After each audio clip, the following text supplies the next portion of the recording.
80% furnaces use 80% of the fuel and 20% of the heat is lost out to flue. 90% furnaces use 90% of the fuel and 10% of the heat is lost to the flue. This is all because of the addition of a secondary heat exchanger in the 90% furnaces. A 90% condensing furnace is a safer choice as the combustion is sealed and draws outside air for combustion and exhausts the flue gases outside. An inducer motor draws the burned fuel through the primary heat exchanger and then through the secondary heat exchanger to extract more heat from the fuel. This negative pressure inside the heat exchanger draws in air if any cracks or holes develop in the heat exchanger, instead of allowing the products of combustion to go out of the heat exchanger into the airstream that goes into the occupied space. Although the 90% condensing furnace is much safer, a carbon dioxide alarm should be installed in the home. So in an 80% furnace, you would only have the primary cells, and in a 90% furnace, you would have the addition of the secondary heat exchanger below the primary cells.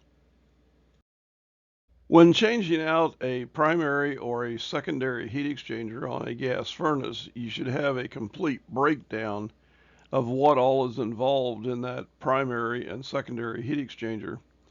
There are baffles that are in place to direct the air around the heat exchanger, and if these baffles are not replaced with the heat exchanger, there could be overheating issues. So always when you get a kit to replace the heat exchanger, the primary or secondary, make sure that you have a document that shows you the complete breakdown of all the parts that need to be there to make the furnace operate correctly.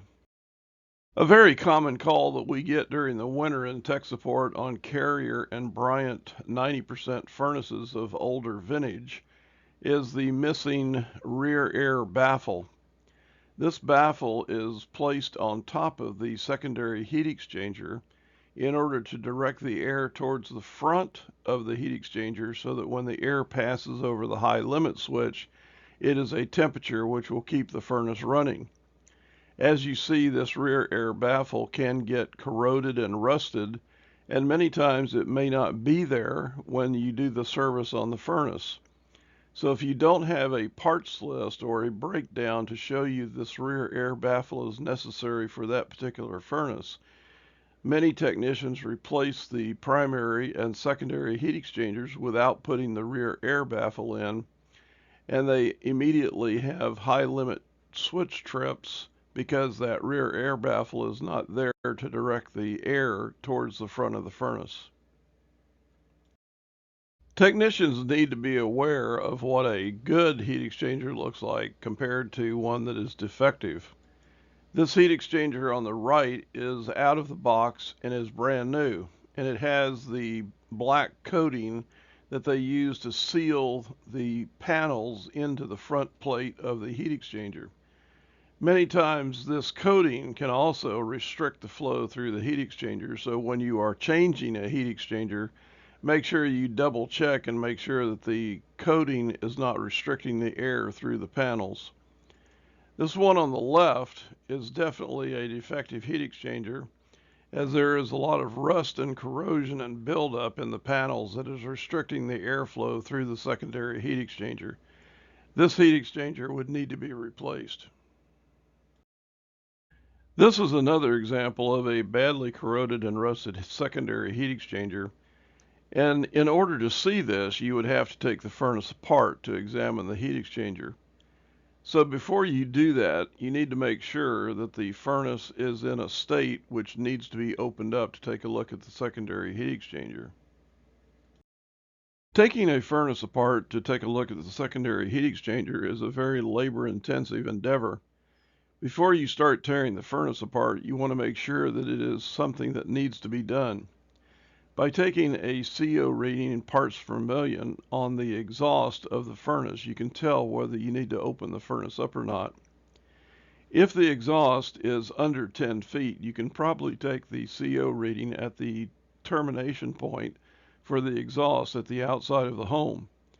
If it's over 10 feet or 30 or 40 feet long, it is recommended that you drill a hole 12 inches from the inducer motor and insert your probe to take the reading. We also recommend highly in these videos that any home that has a gas appliance installed in it should have a carbon monoxide sensor installed. Many manufacturers have a checklist, which is a very good idea when you're doing a combustion test on a gas furnace to determine whether the secondary heat exchanger is defective or not. These checklists take you through the process and make sure that you're not missing anything. So when is it necessary to open up a gas furnace to check out the secondary heat exchanger? Normal furnace operation should be well below 100 parts per million.